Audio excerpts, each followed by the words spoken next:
Hey, good morning, family. Just out again on this walk, so enjoying it this early morning. But I wanted to broach a subject to you, uh, the idea of how do you know when you're on a spiritual path, you know?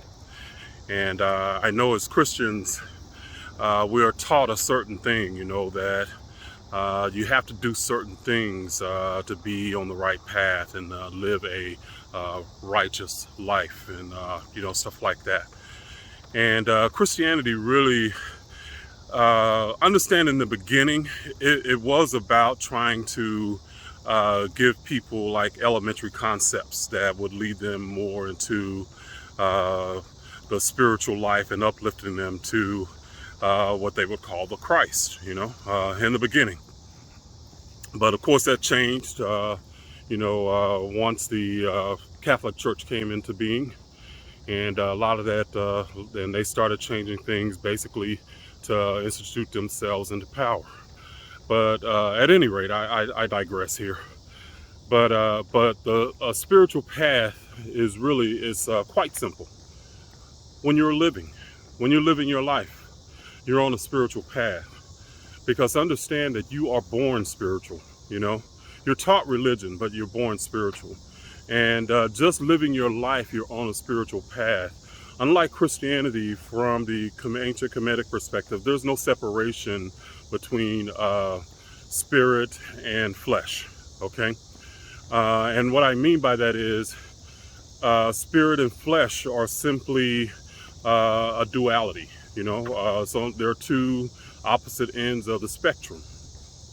So they're the same thing, they're just opposite ends.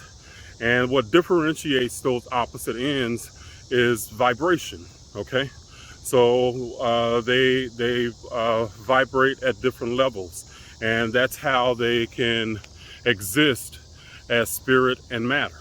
All right, so that's a little bit of the science behind it.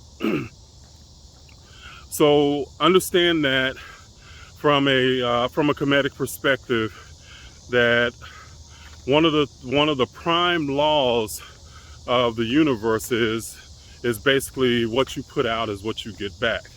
Or another way that's said biblically is that the measure you give is the measure you get.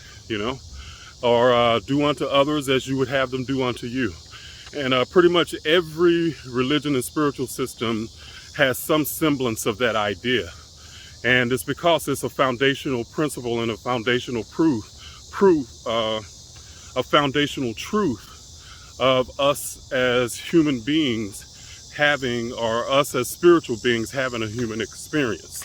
Okay? So there is no, you don't have to do certain things in order to be spiritual. You just already are. Now the differentiation comes in is, when are you awake or woke? When are you aware? That's the differentiation between being more elevated consciously than not, is when you are aware of your journey. You are aware of the reasons why you're on your journey, or you're aware of the things that are happening to you and why they're happening to you along your journey. Okay, the more aware you are, the more, I guess, not simple, the less tumultuous. I can't even say that word hardly. The less tumultuous that the journey will be for you. You'll live more balanced. But let's take this to this idea of what you get out is what you get back. Let's take this to a more practical daily life level, and understanding that. And let's take relationships, because that's usually something that is very front and center for most of us in our lives, is our relationships. And I'm talking about like in romantic relationships, brother, sister, mother, father, all of those different relationships. But in a romantic relationship especially, they usually are going to reflect, well, not usually, they do reflect who we are, okay? In other words, what we put out is what is the person that we're going to get back in the relationship, okay? And it is to show us who we are at our most intimate level, because especially in romantic relationships, we usually get pretty intimate and pretty open with the person, you know? And those people that you draw to you are because of who you are being, okay? They're reflecting you. I know a lot of times people might ask the question of, why am I always attracted to this type of person? Or why is this person, or type of person, always attracted to me?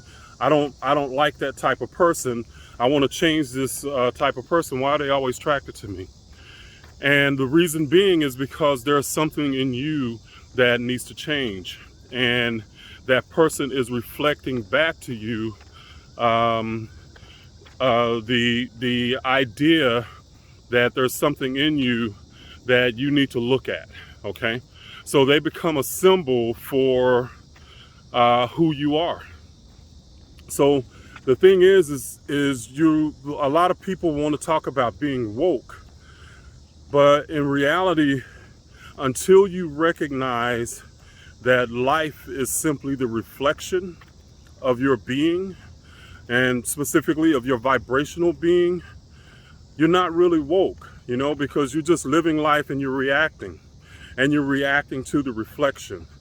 Until you recognize that the reflection, the people, the relationships that you have are an aspect of you, then you simply just live life blind, and it's these people and things are a blind spot to you.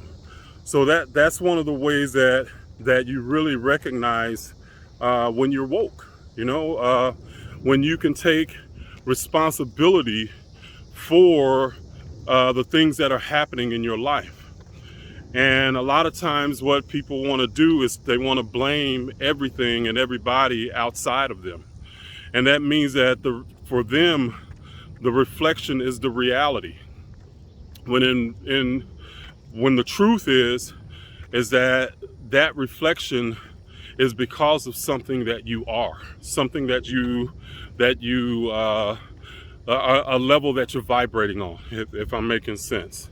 Okay, so I have to redefine this idea of wokeness, because a lot of people think it's just gaining knowledge, but when you gain knowledge and you can't apply it, it's useless, and I've seen that over many years. So wokeness is not just acquiring book knowledge. So it's deeper than that. It's really becoming aware of how the universe is moving through you, because life is not happening to you, it's happening through you. So that's when you're on the spiritual path, and understand that you don't have to do anything special to be on a spiritual path. But in order to negotiate and navigate life, you do have to reach a level of awareness. And if you think that the things outside of you have more power than you, then you have some waking up to do. Okay. So that's it. You're on a spiritual path automatically the day you're born, and you are born divine, not a sinner. All right, guys. Y'all have a great day, and I will talk at y'all another time. Okay, Reginald Kuakaru out, and at KCL you learn how to live life boldly, authentically, unapologetically, and on your terms, without guilt or shame. All right, guys. Bye bye.